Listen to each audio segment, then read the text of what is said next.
UFC 325 just wrapped up this weekend, and all in all, it was a pretty good card. Alexander Volkanovski comes out and defends his featherweight belt once again against Diego Lopez in a rematch that, honestly, probably shouldn't have happened.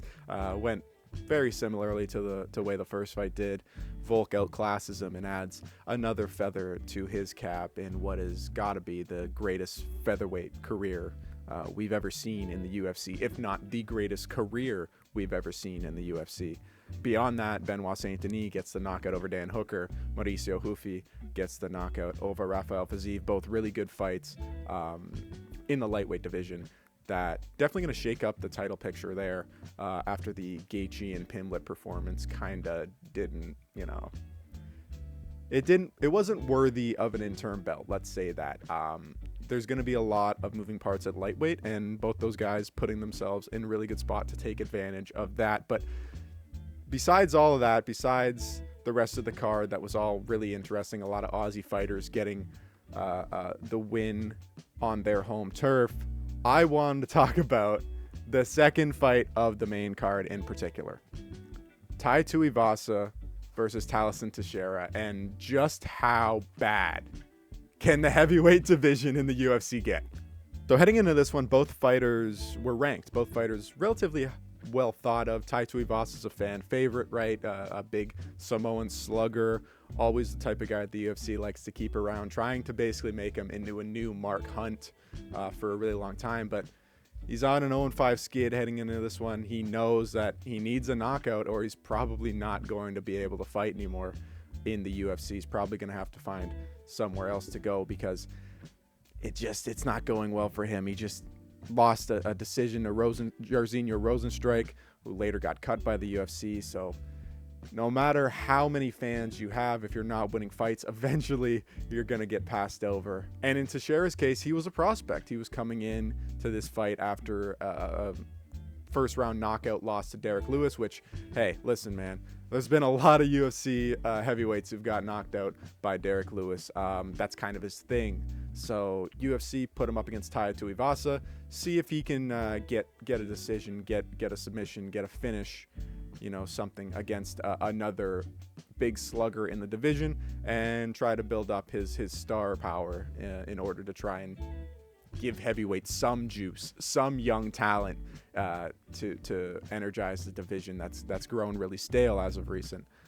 But as the fight starts, you kind of notice that there's not that much going on here. The skill sets aren't really as varied as we thought. Like, yeah, early on, Tai tries to crash into Teixeira and, throw a massive punch, get some offense working on early, get the crowd on his side. Teixeira takes him down early in the first round, keeps him there, and Tai really can't do anything about it. He's just never been a guy who, when he gets taken down, when he gets taken to the mat, he can really move. So once Teixeira gets him down, a Brazilian Jiu-Jitsu black belt, you expect him to be able to just sort of knife through his guard, get some ground and pound, maybe find a submission, and finish the fight. But to Tai's credit, he somehow survives the first round where he was basically mounted for the majority of it by a Brazilian Jiu-Jitsu black belt, and the 3:57 of control time that Teixeira has doesn't really turn into anything. So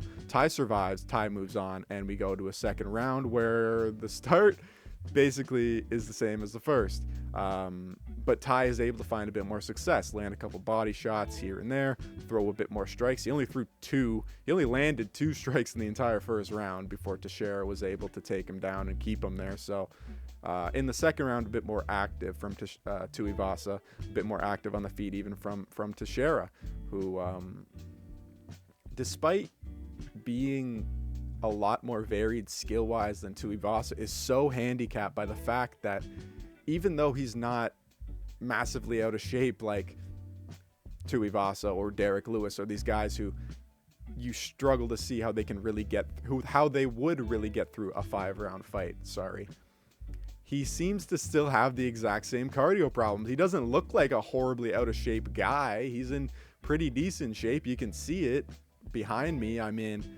He doesn't look like a blob like some of the other dudes at heavyweight, but he's just losing steam in this second round. And while he has 3 minutes and a second of control time in this round as well, he doesn't do anything with it. Ty's there to be taken. He's not necessarily, trying to get up in the way that is technical. He's grabbing the fence. He's kind of just rolling over on his side. And Teixeira's still not able to find anything, not even real ground and pound. That is something that would worry a guy like Tuivasa, who's got a massive chin on him. That's one of his things the only things that keep him in the UFC is his chin and his knockout power. So, Teixeira is just methodical. He's just throwing these little rabbit punches and elbows, and they're not really being thrown with any sort of intent to finish the fight. So the end of the round, Tuivasa is able to get up, and these guys are just kind of stumbling at one another. You can see that they're really, really losing steam here as the fight goes on.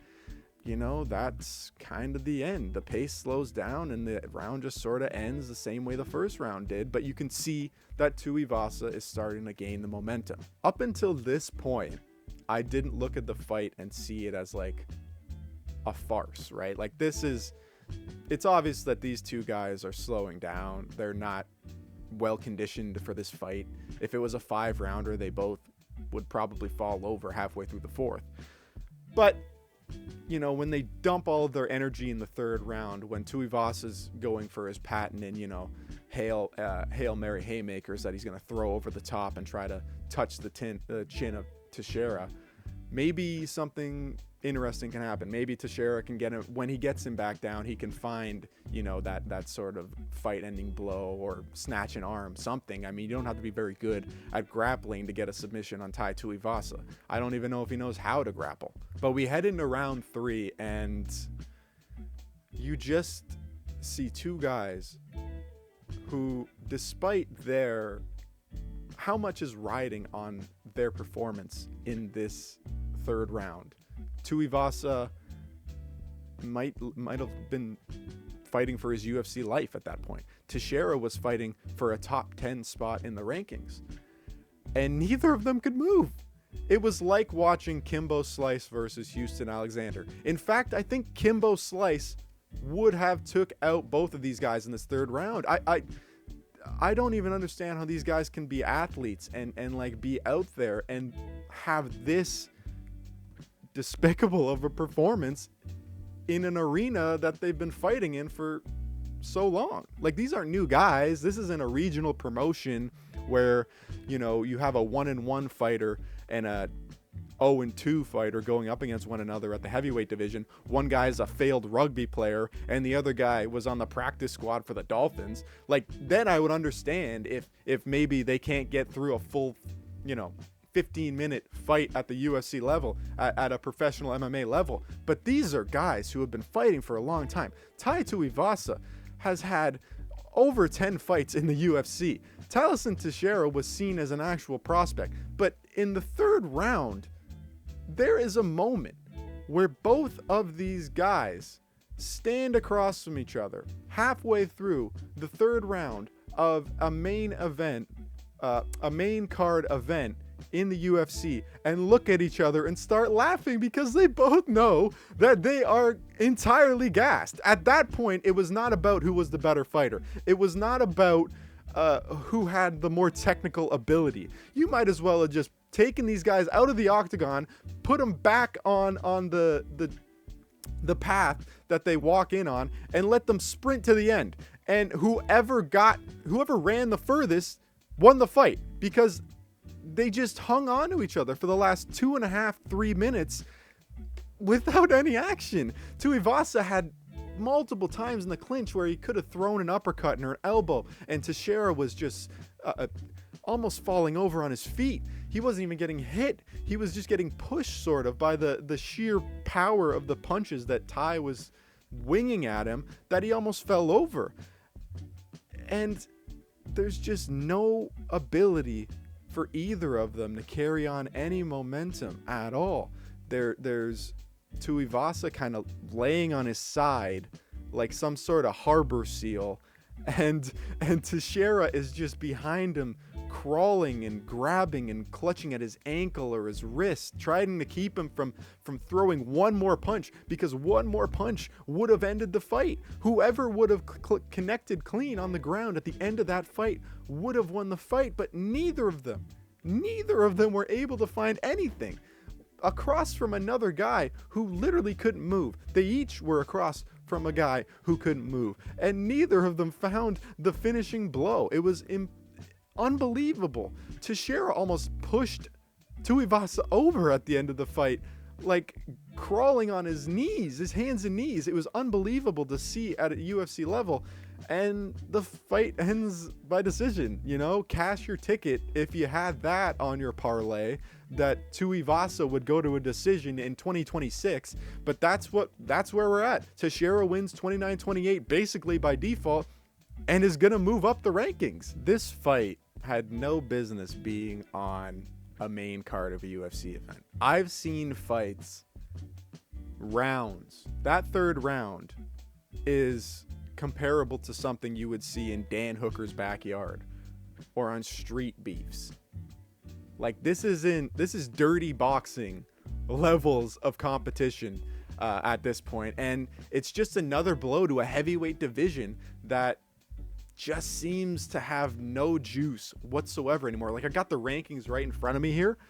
You've got Aspinall, who is going to have another eye surgery, and we don't know if he's ever actually going to fight again at this point. People aren't talking about it like that because I don't think we want to put that on Tom. We hope that he can come back and have a dominant reign as champion. He's earned it. He's deserved it. He's been forced to wait for so damn long that at this point he should be able to, go on a title reign. But we don't know if he's going to be able to come back or when he's able to come back.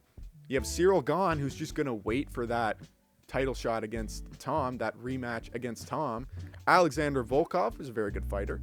Sergey Pavlovich, who was good but has been falling off and looked like he really lost himself when he lost to Volkov in that fight. Curtis Blades, again, decent fighter, nothing crazy.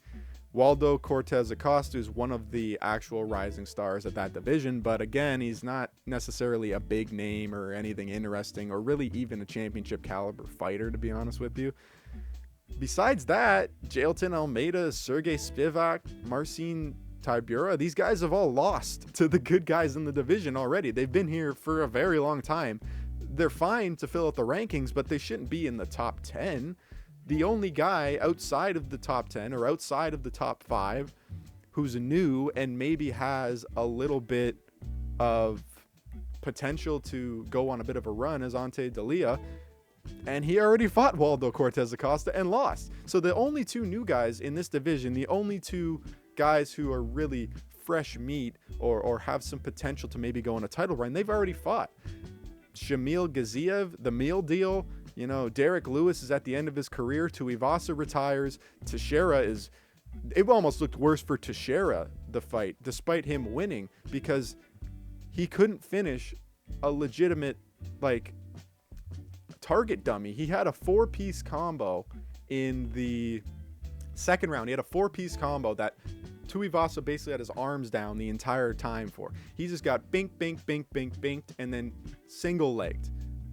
And Teixeira couldn't do anything against that guy who just allowed him to punch him repeatedly and take him down at will for the first 2 rounds. So you can't call him a prospect. He's not a prospect at all.